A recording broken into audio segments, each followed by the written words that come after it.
Welcome to another Designated Reports Flick Takes, where today, me and Pete LC will talk about John Wick 4. Mhm. Yes, Dun. one of the greatest action franchises ends.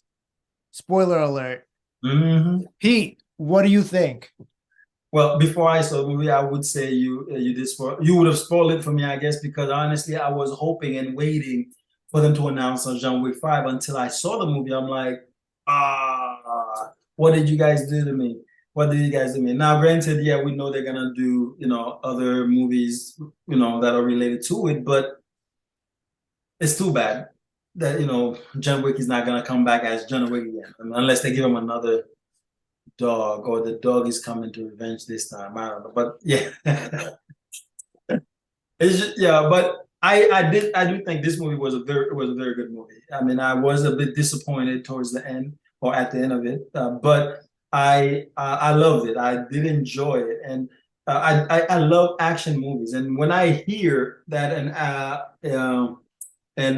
actor does their own stunts or some of their stunts, respect. And I had that for Keanu. Even when he was in the Matrix, he always comes out and do a lot of these things by himself. That's why Tom Cruise, I can never hit the guy. That guy will do whatever it takes to make sure the performance comes out the way he wants.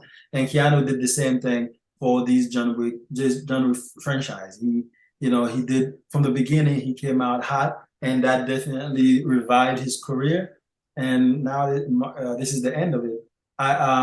I definitely had a great time with it. Now, do you have any parts of this movie that you didn't like? Who, me? Yeah, are we gonna spoil it for everybody, or we're just gonna keep it under wrap? I mean, we already I told watch people my there was no mouth. John Wick 5, man, so we might Uh, as uh-huh. well. Is that again? I mean, we already told people there's no John Wick 5, so we might as well. I guess. I mean, you you're right, but I mean, yeah, I guess because I don't. I was watching my mouth. I just wanted to make sure that we are spoiling it. So we should have a big spoiler alert on the screen when they start watching this because this is gonna get spoiled. Okay, yeah. So basically, yeah. My next question: was there anything that you didn't like about this? Um, I disliked any scene where people didn't die. Um, I came for the violence and the Uh, murder. That's what I was here for. You know what I'm saying? mhm. And every scene where there was gunshots or stabbings or people dying or extreme violence was great, outstanding, unbelievable. And I'm not gonna say I hated the scenes where there wasn't and there was just dialogue and exposition. It was cool, you know what I'm saying? But I'm people know why I'm there, and I'm there to watch some of the best action sets and choreography that I've seen in a action movie in a long time. So Yeah. yeah. You're right. I mean, nobody goes watching John Wick #4 and not going there for mainly the violence and the fighting styles and the action scenes, all the choreography, all the stuff you just talked about, because that's what the first John Wick was about. He came out of retirement to avenge his dog, and then he came out hard, and that's basically all he did. Now, one thing I do appreciate about this movie about Keanu is the way he reloads his gun. He always find an innovative way to do it, and that's fun and creative and just not the average thing. But whether it's somebody send it to him, he try to put it in, or it's on the floor, he just tap on it and then to get the last shot right before somebody actually shoots him or cut his head off, kind of Mm-hmm. thing. And that's some of the things people go watch, and I do appreciate that. Right. The one thing I didn't care so much about, again, spoiler alert, and find very ironic is Lance Reddick. The fact that he died in the early part of the movie, especially, for the story, for what happened in the previous one, #3. If you didn't watch it, you might want to watch that and watch this one, because that also helps a lot from where they picked off, from where they left off from the last movie. So that also helps a lot. So yeah, the fact that he died in the movie and then also died in real life kind of sucks, because Yeah. you would have at least, I don't know, see him survive one. but but that's man. That's like Rest in peace, Lance Reddick, man. rest in peace indeed. All right. Now, what was your favorite part? And I know we talk about we're not talking about favorite we're not talking about favorite fight scenes because we know that one has we're not talking about favorite fight scenes, we're talking about just favorite part of the movie, story wise. Um, my favorite part of the movie story was I always enjoy every time we visit a new continental, man.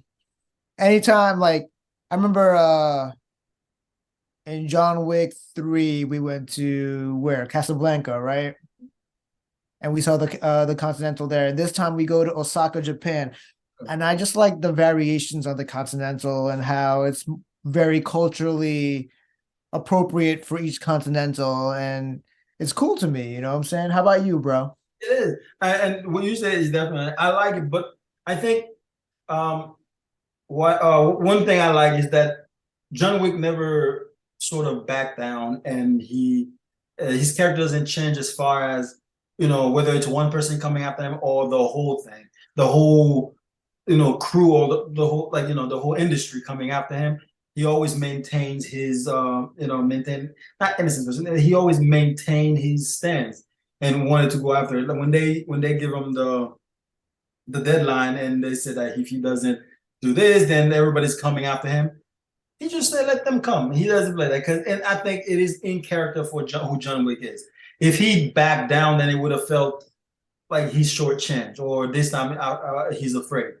But but I always wonder, why is he fighting so hard when he's gonna die at the end? And he thought like towards the end he didn't even fight. He didn't even fight like not as much as he would have. It's like he had no purpose to really just keep going.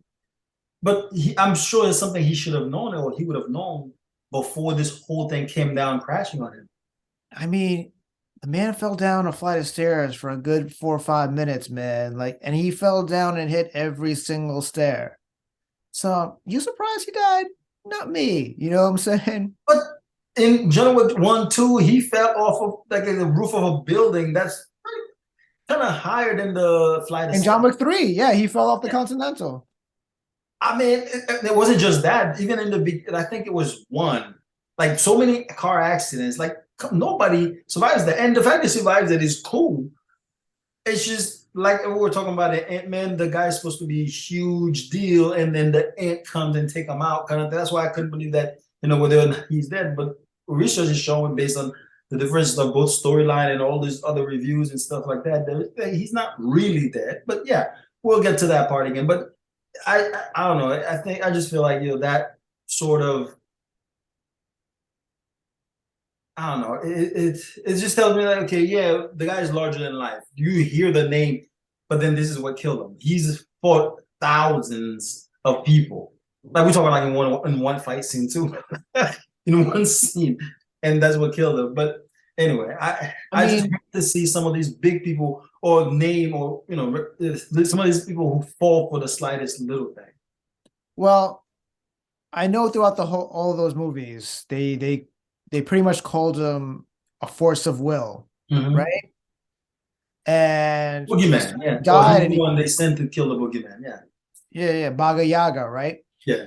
But I mean, as soon as he won that duel and they freed him of the contract over his head, and they said you don't have to work under the table anymore. I guess it was the relief that all right, I'm cool, I'm free. You know what I'm saying? I am not this force of will anymore. I don't have the will to live anymore. I can die peacefully now. Yeah.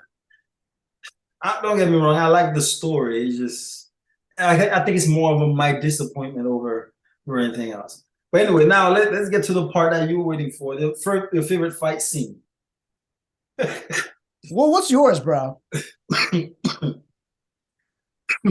I think anybody who says that they didn't like any of them would probably be lying to themselves, of course, because I they wouldn't trust that had, person. huh? I wouldn't trust that person. Exactly. So I did like all of them. Again, I think when you asked me earlier, I'm like, okay, it's hard to say which one because they're all well choreographed. They were on point. They, like they definitely did their job on that one as far as the choreography and the fight scenes and the innovation and the different exchanges. It was great. So I guess I had to pick my favorite based on my familiarity with the whole, I guess, the film itself, because I've been to Paris and I enjoyed the Arc de Triomphe, in the middle of the street where it basically represents a lot about Paris, other than the Eiffel Tower. So because of familiarity, and I could pinpoint different areas of, when they were fighting that I liked. So and I would pick that one as my favorite. But yeah, it was fantastic though, the different scene. What about you? I like the stairway scene at the end before the duel. It was just a lot of fun. Enemies popping out of nowhere at random parts of the stairway. He has to fight them all before he gets up to the top of the stairway. There's a lot of excitement as much as there's an emotional crescendo that's reaching, right? And then he gets kicked down, all the way down in a comedic manner because he's just falling and falling and fall. It's just hilarious. And then watching him and Donnie Yen work together to get back up again, so much of a blast. I think that is my favorite scene in the movie, amongst so many awesome action. Like I said, it's hard to pick one. Again, I have to go familiarity, and also a lot of the key points, and even whether it's dialogue or fight scenes that reminded me of the previous. Because right before I watched as soon as I got the date for it to be released, I went back and watched the whole trilogy again, all three of the first three. I just went, and so that familiarity also stayed in my head as I watched it. You're like, oh yeah, all this. It sort of makes you connect you with the story itself and telling. And I'm a sucker for a good story. Now, it was a decent story, and I appreciate the way they let John Wick go at the last, in the way the voyage is going, based on the journey that they had all together. I thought that was pretty cool. And again, I would have loved if they had a fifth one, but it's just too bad. It's just too bad. But I think that was so. Who is your MVP though? MVP. Okay. There can only be one, right? It can only be one. MVP. I don't want to. I don't want to make it sour. I did like what's his name's role in there. Lawrence Fishburne. I liked his character a lot. I don't want to make it too obvious that John Wick this and that. Huh? By the way, we all know Keanu's the real MVP, but of course, that's what I'm saying. I'm trying not to. Now, yeah, you know what I'm saying? I'm trying not to pick Keanu. Yeah, that's why I'm looking elsewhere. So yeah, I'll pick Lawrence Fishburne over two other people I was considering. I was also considering Young, but I think Lawrence Fishburne had paid his dues from being in the first one. His performance has always been stellar, so I'm gonna give it to him. I think it's mainly because across the board as opposed to just the one movie. So I'll give it to Lawrence Fishburne, my MVP for John Wick, other than John Wick. Word. Well, for me, it was a three-way race between Donnie Yen, Skarsgård, and my personal favorite, who I am going to pick for my MVP, Scott Adkins. Scott Adkins is one of those if you know action movie stars. He's made a lot of straight-to-streaming movies like Avengement and Boyaka. Like he's in a lot of great action movies. It's just that a lot of people don't know about him. But if you do get a chance, I would try to Google him and check out his movies. But this is honestly one of the best performances from him that I've ever seen. He's a brolic British dude, and he's in a fat suit trying to spit out a German accent, and it's hilarious, man. I loved every minute of him in this movie. And yeah, man, for me, it's Scott Adkins. Like I had a big smile on my face every time I saw him on that screen. So yeah. I try to avoid watching the trailer too many times because I didn't want a lot of it to be ruined for me. Because in the first ones, they've ruined it. Well, not ruined it per se, but they've sort of give out so much of it that when you watched it, you're like, okay, I sort of knew what's coming. We still enjoyed it, but sort of seen a lot of it coming. So I avoid watching it. So I didn't realize Donnie Yen was blind in it until I'm like, wait a minute, this whole time. I mean, it explains it, but because it was great. But then it also tells me he's not done it like that. Does he just like to play movie to be to blind? Because there is another movie he played and he was fantastic and he was blind in it too.